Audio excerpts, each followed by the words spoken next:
Sebuah kasus menghebohkan terjadi pada tahun 1920-an di negara bagian California, Amerika Serikat. Seorang ibu tunggal yang kehilangan anak semata wayangnya dan meminta bantuan kepada polisi. Kasus tersebut kemudian diketahui berkaitan dengan sosok pembunuh berantai yang menghabisi puluhan anak. Kasus ini juga biasa disebut dengan The Wineville Chicken Coop Murder, yang artinya pembunuhan kandang ayam di Wineville. Karena si pelaku menyekap dan menghabisi korban-korbannya di sebuah kandang ayam yang berlokasi di pertanian Wineville.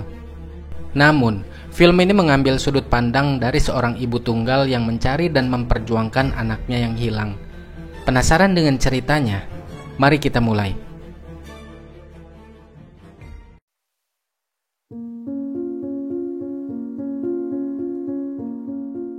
Berlatar di kota Los Angeles tahun 1928.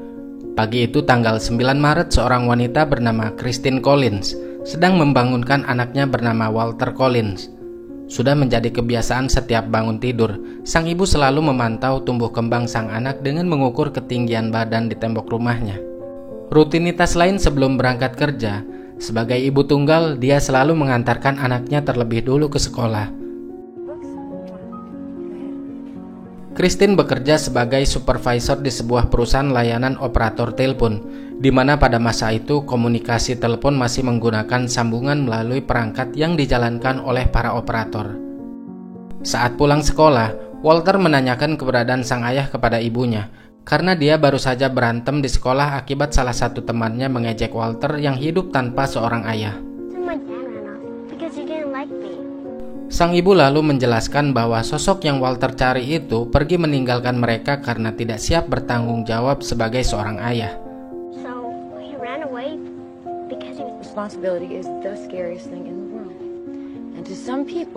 Di keesokan harinya pada hari Sabtu tanggal 10 Maret, sang ibu berniat menepati janjinya untuk mengajak Walter menonton film di bioskop. Ketika mereka tengah bersiap untuk berangkat, ada suara telepon berdering. Rekan Christine meminta bantuan masuk kerja karena salah satu staf lain sedang sakit sehingga dia tidak bisa ke kantor. Dengan berat hati, dia pun membatalkan nontonnya bersama sang buah hati. Dia berjanji akan menggantinya di keesokan hari. Meskipun dengan perasaan kecewa, tapi Walter sadar kesibukan sang ibu untuk mencari nafkah.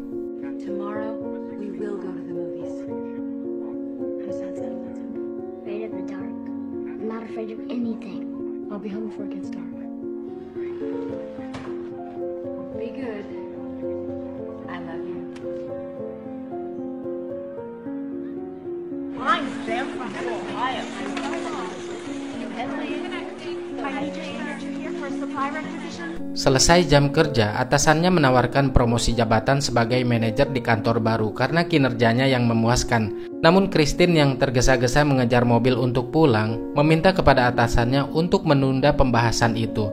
Sayangnya dia tetap ketinggalan mobil yang akan membawanya pulang. Yang itu artinya guys, dia akan terlambat sampai di rumah.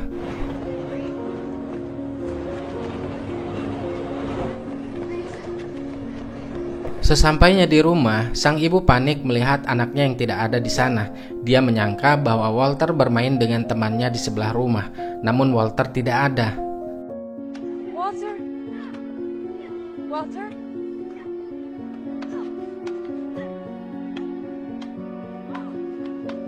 Setelah itu, sang ibu menelpon polisi dan melaporkan atas hilangnya Walter. Namun polisi nggak bisa menindaklanjuti laporan tersebut karena Walter baru bisa dikatakan hilang jika tidak ada kabar dalam 1x24 jam. Christine kaget dan kecewa mendengar respon kepolisian yang seakan menyepelekan laporannya. Padahal dia berkali-kali bilang bahwa anaknya tidak pernah menghilang seperti ini sebelumnya. Dia hanya bisa pasrah, tak ada yang banyak ia lakukan kecuali hanya menunggunya. Missing child. I'm calling to report a missing child. I'm not sure, I just got home from work. It's my son. 99 times out of 100 the kid shows up when I'm dispatching that's all missing child cases we're doing. There's nothing I can do. Please. No, that's not Walter. He doesn't do that. Di keesokan harinya polisi pun tiba di kediaman Christine untuk meminta keterangan dan secara resmi menetapkan Walter Collins masuk dalam daftar anak hilang.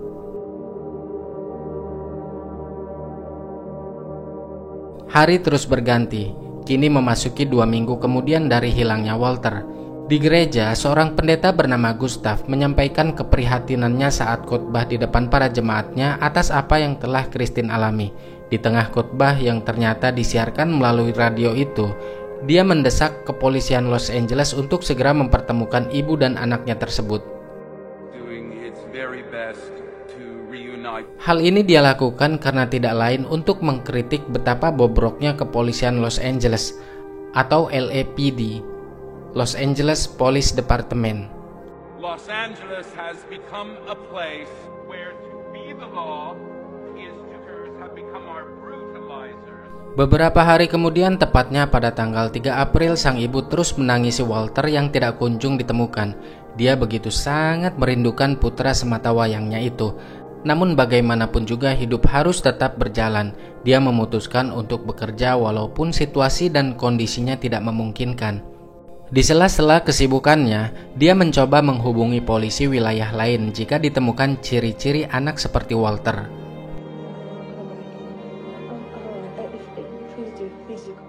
Pada tanggal 20 Juli 1928, 4 bulan kemudian, di kota DeKalb, negara bagian Illinois, seorang pria paruh baya tidak membawa dompet ketika selesai makan di sebuah kedai.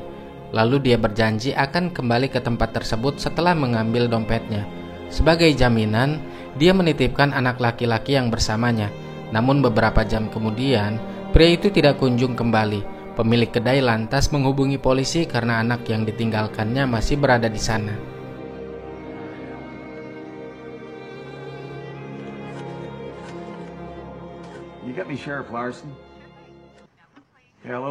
Beberapa hari kemudian, Christine yang sedang bekerja didatangi oleh seorang kapten dari kepolisian yang bernama J.J. Jones.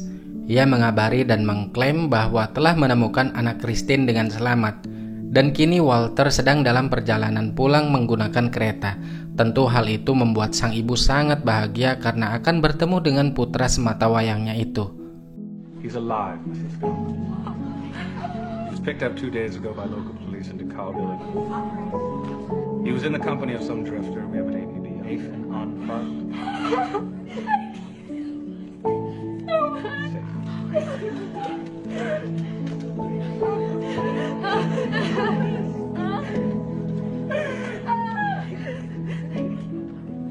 Bergegas mereka pergi menuju stasiun untuk menyambut Walter. Sesampainya di sana, sudah banyak wartawan yang akan meliput.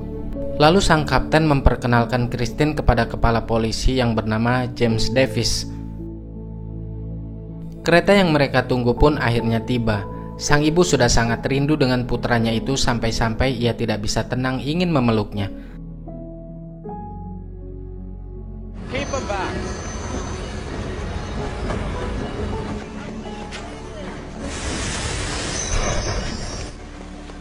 Saat anak itu turun, Christine tahu bahwa dia bukanlah anaknya.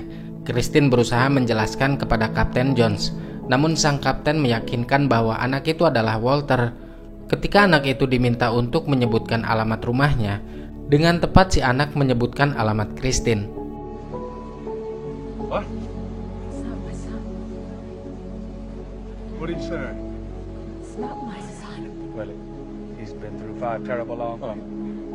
Sure you're mistaken. All I'm saying is you're in shock and he's cheating. I would know my own son. What's your name? Can you tell me your name? Walter Collins, Where do you live, Walter? You know your home address? Los Angeles, California. I live at 210 Avenue 23. Naluri seorang ibu tidak akan pernah bisa dibohongi, apalagi menyangkut anak kandungnya sendiri. Dia tidak mungkin salah dalam mengidentifikasi anaknya. That is not Walter. Kapten Jones yang sudah memprediksi hal-hal yang akan terjadi jika Christine ragu pun akhirnya berkata, menurutnya sangat lumrah kalau Christine tidak mengenali anaknya lagi setelah melewati 5 bulan dalam keterpurukan. Dia pun menyarankan untuk mencoba membawa anak tersebut pulang terlebih dahulu, dan jika ada kejanggalan atau masalah di kemudian hari, dia akan membantu. Ia bingung harus berkata apa, sedangkan dia sendiri merasa kasihan dengan anak tersebut. Tidak ada pilihan lain, Christine membawanya pulang. Ternyata memang benar, dia bukanlah Walter melainkan anak yang ditinggalkan di kedai makan tempo hari. Di sini dapat kita simpulkan bahwa pihak kepolisian sedang mencari simpati publik di hadapan awak media karena tidak ingin dianggap gagal dalam kasus hilangnya Walter Collins. Can we get a photo with mother and son, Captain? The LAPD is dedicated to serving the public at all together. Here you go, boys.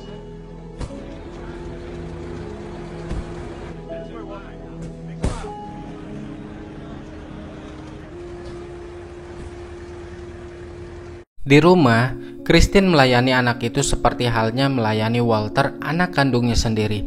Tampak dari raut wajahnya yang seperti kebingungan saat sedang berada di kamar mandi. Secara tidak sengaja dia menemukan bukti fisik bahwa anak laki-laki itu memang bukanlah putranya, yang mana anak tersebut telah disunat sedangkan Walter tidak. Bergegas dia mengukur tinggi badannya yang ternyata keyakinan dia semakin kuat di saat Christine menemukan anak itu lebih pendek dari Walter. Who are you? What are you doing here? I was inches taller than you are now.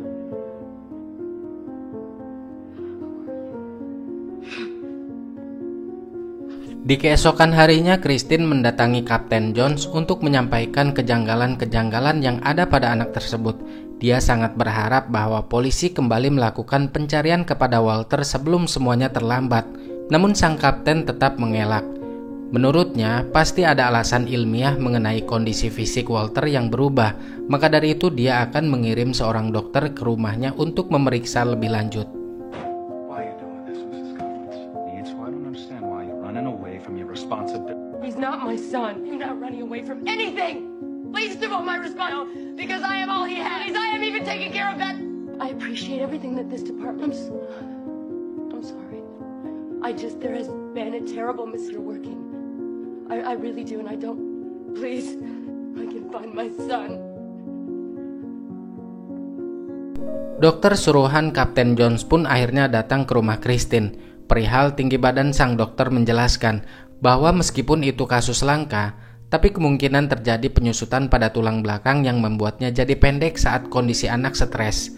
Dan perihal titiknya yang sudah disunat, bisa saja si penculik melakukannya karena itu akan membuat Walter lebih bersih.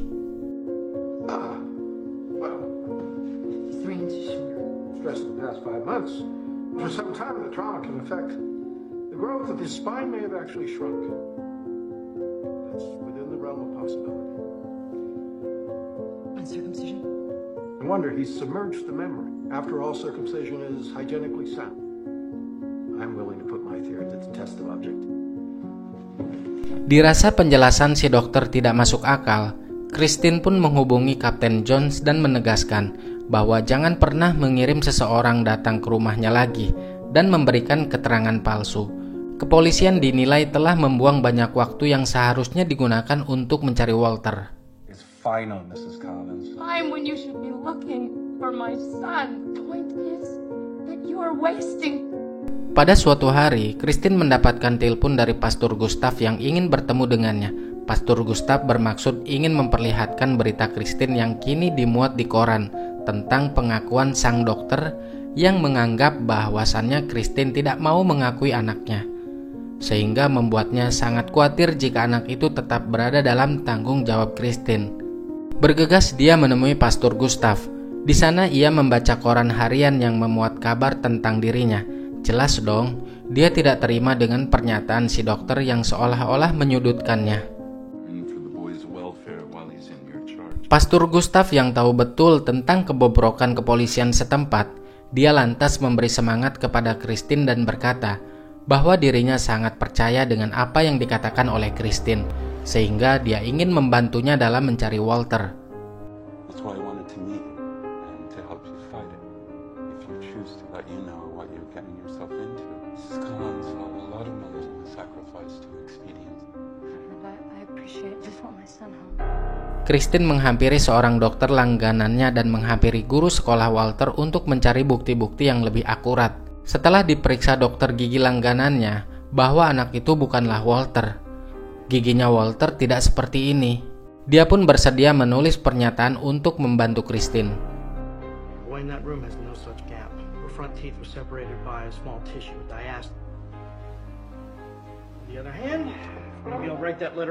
Begitu juga di sekolah, anak yang belum diketahui namanya itu tidak mengenal serta mengetahui nama guru kelasnya sendiri. Dia seperti orang bingung, bahkan tidak tahu tempat duduk Walter selama ini. Gurunya yakin bahwa anak tersebut bukanlah Walter. Dengan senang hati sang guru bersedia memberi kesaksian jika diperlukan nanti. President Calvin Coolidge himself if I have to. Not only will I put it in writing, I will testify to it. Thank you. Christine yang merasa sudah mendapatkan beberapa bukti, dia pun lantas mengadakan konferensi pers untuk mempublikasikan bahwa polisi telah menyerahkan anak yang salah kepadanya. The LAPD made a mistake. He was not my son. Doctors all confirming that he is not my son. I have letters from his teachers and I have given the LAPD every opportunity to, since they have refused to do so, mistake and renew the search for my son. Force me to bring my case public.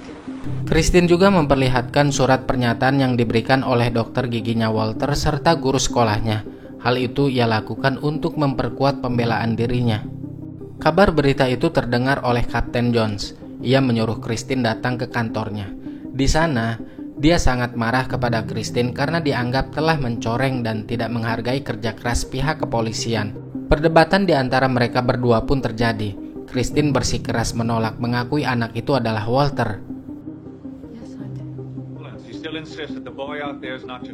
Sang kapten yang merasa Christine telah merusak citra polisi kemudian mengintimidasi, menuduhnya mengidap delusi.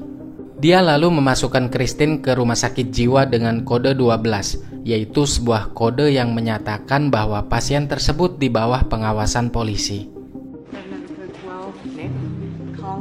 Tentu dia tidak terima dengan hal itu.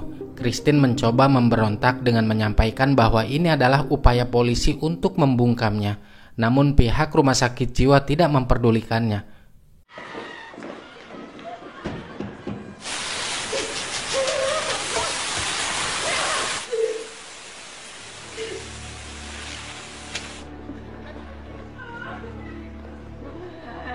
Di kantor polisi, seorang detektif yang bernama Yabara mendapatkan laporan untuk menangkap dan mendeportasi seorang anak imigran gelap yang tinggal di sebuah peternakan di wilayah Wayneville. Di perjalanan, sang detektif bertanya kepada seorang pria mencurigakan arah menuju peternakan tersebut. Trying to find a place called the Northcott Ranch, and you stay on that, and it was about 3 miles.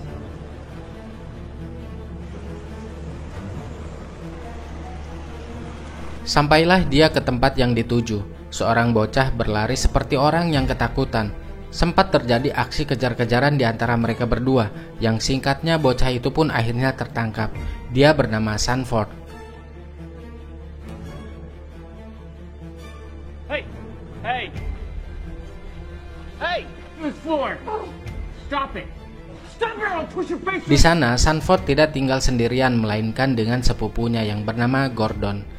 Ternyata guys, pria mencurigakan yang menunjukkan arah jalan tadi adalah sepupunya. Dan kini dia tengah berusaha kabur ke Kanada menggunakan kereta.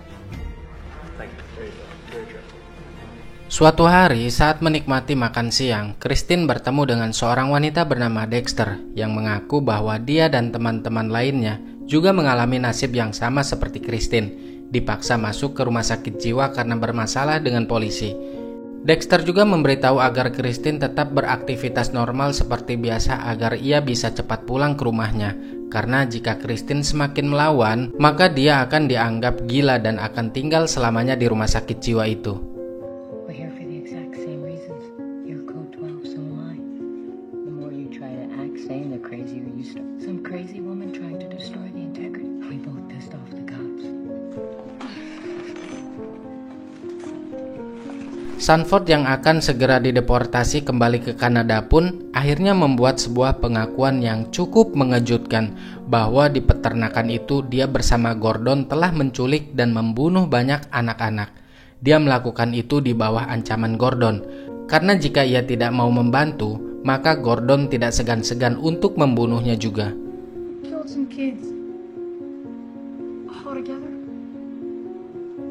About 20, I guess. You tell me you killed 20 kids. No, it's true, I swear. Yeah. Door, Sanford! Hey, what?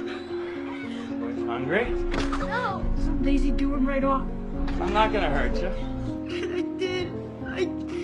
I killed them. Sang detektif menunjukkan beberapa foto anak yang dinyatakan hilang. Dia meminta Sanford untuk mengenali siapa saja yang menjadi korban mereka. Sontak sang detektif terkejut saat Walter Collins ada di dalamnya. Sanford juga menjelaskan ada sebagian yang berhasil kabur, tapi dia bersama Gordon telah membunuh sekitar 20 anak.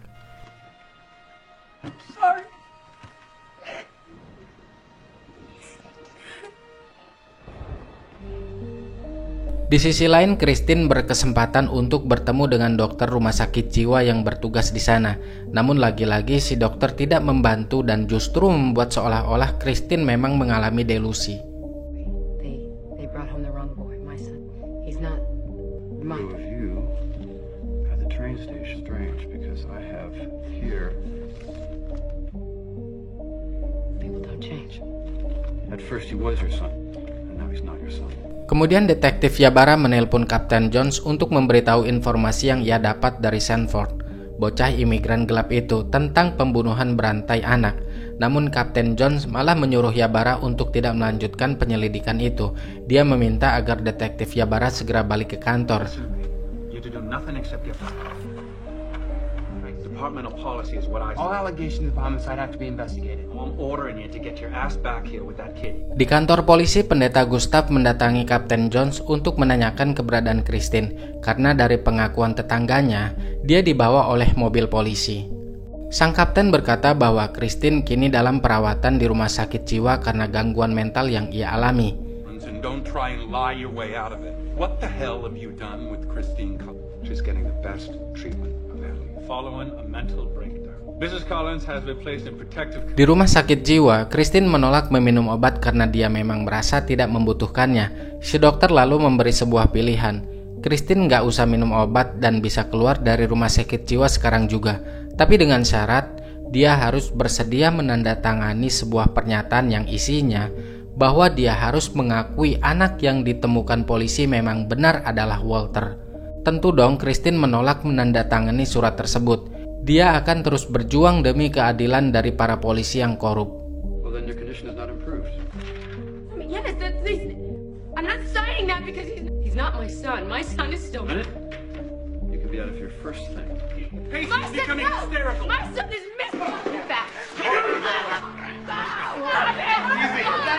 Detektif Yabara yang merasa harus menindaklanjuti pengakuan dari Sanford pun akhirnya pergi menuju peternakan tempat mereka dibunuh. Di sana, Sanford menunjukkan dan menggali tempat mengubur jasad anak-anak itu. Mengejutkan, ternyata guys, pengakuan Sanford benar. Mereka menemukan sisa tulang belulang manusia di lubang galiannya.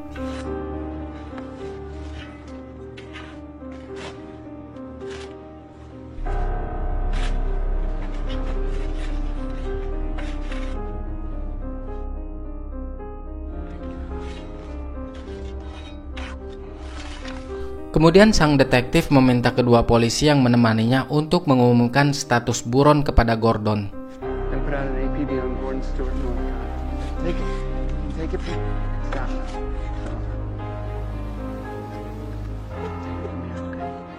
Di sisi lain, Christine kembali didesak untuk menandatangani surat pernyataan atau ia akan dipindah ke tempat yang lebih mengerikan.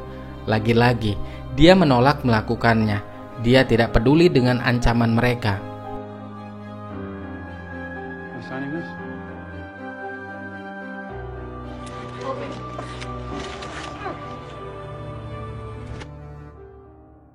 Ketika Christine akan diikat ke ranjang listrik, pendeta Gustav datang dan membawa koran yang memuat berita tentang tragedi di peternakan Wayneville. Ia meminta pihak rumah sakit untuk membebaskan Christine saat itu juga.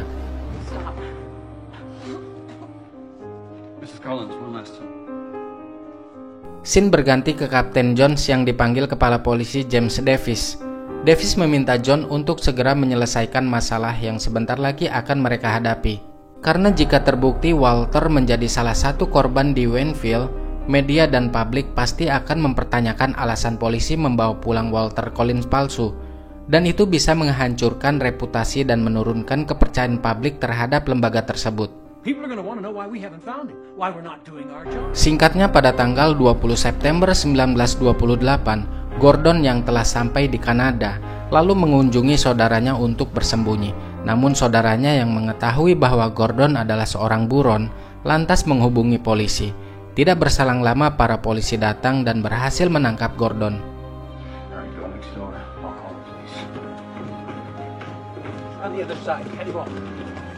Di tempat lain, Pendeta Gustav mendatangi Christine untuk membahas langkah selanjutnya dalam rangka menuntut keadilan bagi Christine.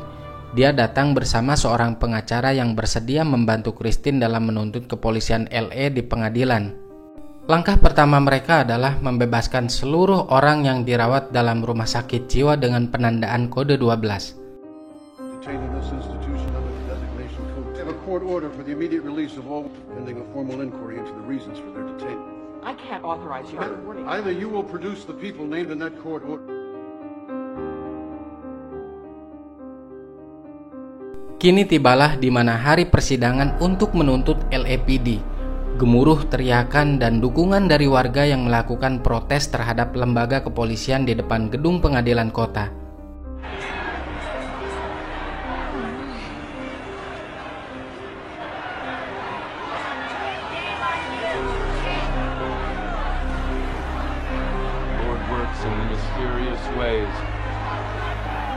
Perjuangan Christine dalam rangka mendesak kepolisian untuk mencari anaknya ternyata memicu sebuah gerakan warga LA yang sudah muak dengan bobroknya sistem dalam LAPD. Di sana telah bersiap digelar persidangan untuk mengadili Gordon setelah diinterogasi detektif Ybarra. Anak yang menyamar menjadi Walter itu pun mengaku bernama Arthur. Ia lalu dikembalikan kepada orang tua aslinya. Anak itu juga mengaku bahwa ia disuruh oleh pihak kepolisian untuk berbohong bahwa namanya adalah Walter Collin.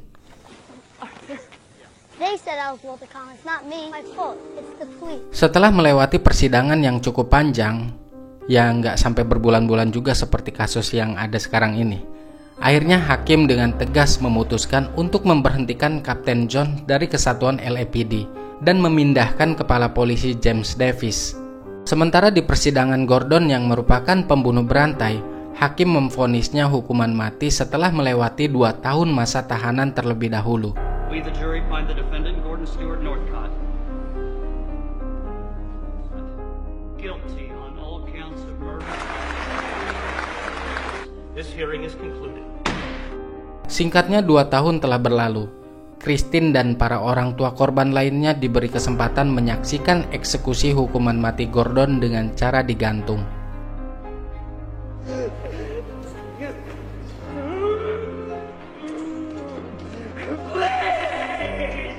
I didn't touch them all. I didn't. No.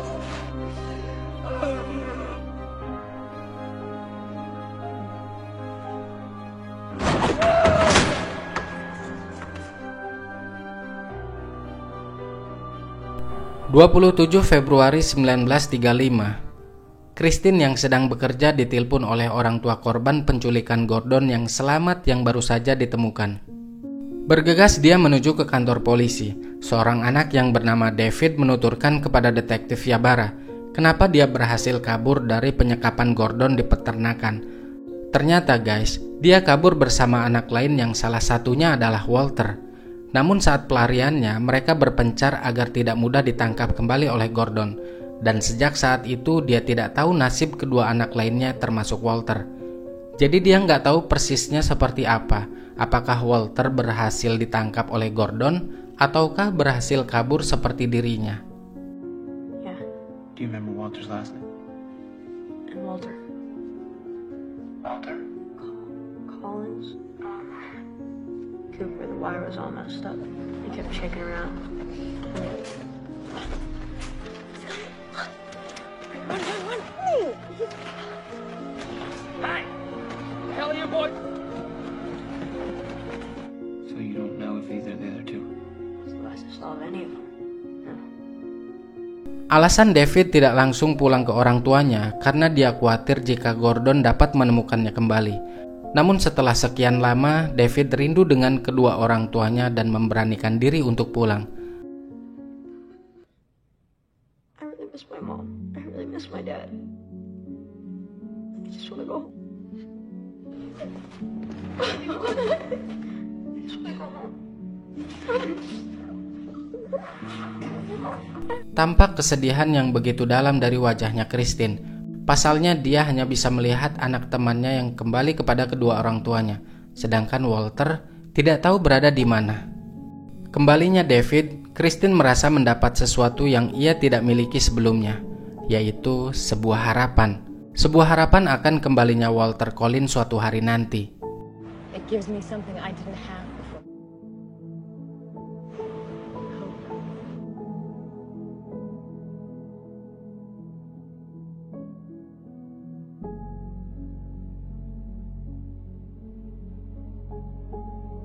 Namun nyatanya, Christine tidak pernah berhenti mencari putra semata wayangnya itu. Meskipun sampai akhir hayatnya, Christine tidak pernah bertemu lagi dengan Walter Collins. Film ini sangat layak untuk ditonton karena memiliki pesan moral yang dapat membuka pikiran kita terhadap fakta-fakta yang ada di Los Angeles dan bisa saja terjadi di negara kita. Lemahnya hak perempuan di mata hukum dan sering terganjal oleh dominasi laki-laki. Keadilan hukum yang carut-marut, sehingga menyebabkan krisis kepercayaan masyarakat terhadap lembaga kepolisian, hingga dengan kehebatan media massa dalam menaikkan atau menjatuhkan citra seseorang di mata khalayak umum.